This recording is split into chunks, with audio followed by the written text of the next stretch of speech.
Hey, I'm a landscape contractor with approximately 14 million in revenue, 85 employees, and work has been steady, but each contractor we do business with asks us to sign a contract that's incredibly biased in their favor. And when I review these contracts, I go through and redline a lot of things that I don't want to agree to. But lately, our clients are objecting fiercely to these red lines, and we have lost some business as a result. They'd much rather go deal with a subcontractor who will sign their contract without any red lines. What are you redlining? What are you taking out? Dozens. What are you taking out? So there's things like pay when get paid language, basically, which is we get paid when and if the owner gets paid or when and if the owner pays the contractor.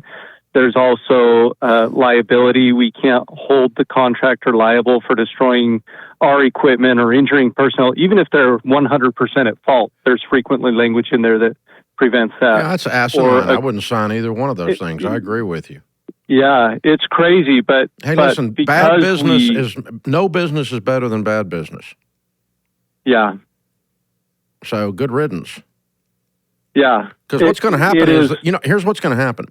The contractor is going to screw up, and they're going to put your competitor out of business. Mm-hmm. Not you, because you didn't go over there. Yeah.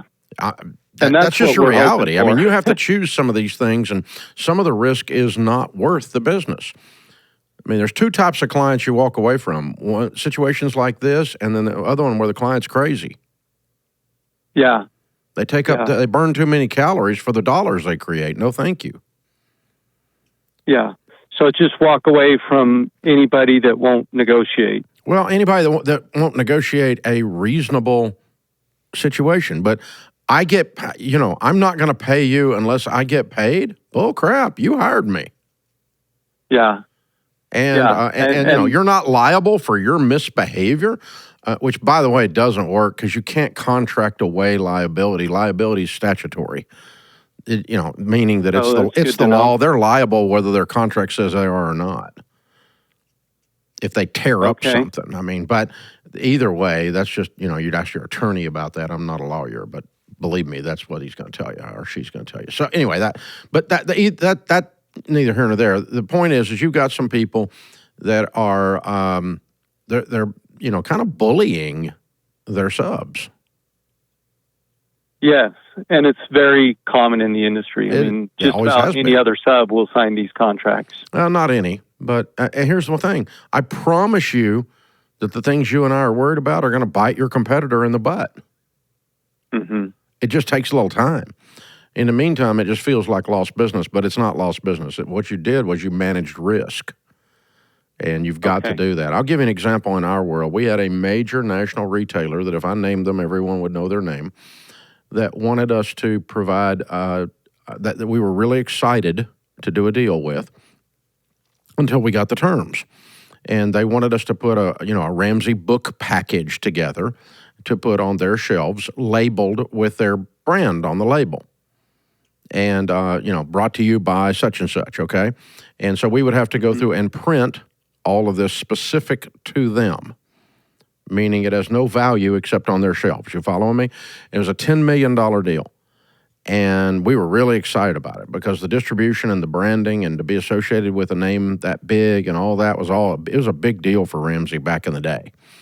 And then they came in and said, but if the stuff doesn't sell, we can return it all to you for a full refund, which means I got $10 million worth of crap in my warehouse that I have to throw away.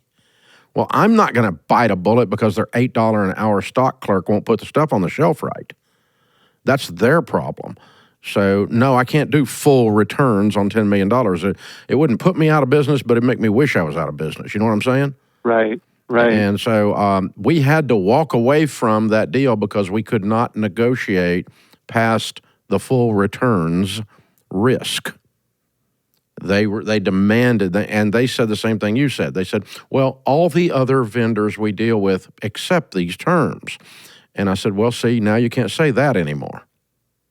Yeah. You could say all but Ramsey, but, Ramsey's the one unicorn that walked away from such and such that everyone was dying to do business with, and I'm not dying. I don't want to die. It's okay. Thank you. I'm not dying to do business with. So we had to walk away from that, and our team, we're all looking at each other like, are we crazy? Are we stupid? Maybe we should do this? And we're like, no. If those things come rolling back in here on an 18-wheeler, we're screwed, man. We can't do it. And the same thing with you. If they decide the owner doesn't pay for you for a completed job, doesn't pay the contractor, so the contractor doesn't have to pay you, and that happens all the time, Daniel. No, thank you. No, you're liable, dude. You hired me. That's how this works. And so, you've got to decide what risk you want to take. And there is a pain associated with walking away from bad business, but the pain of doing the bad business is greater than having walked away from it. And it takes a few years for you to look back on that and go, we were really wise. It was really smart. That's how we're still alive, because we didn't sign stupid stuff. And the stuff you're describing, I agree with you. This is the Entre Podcast.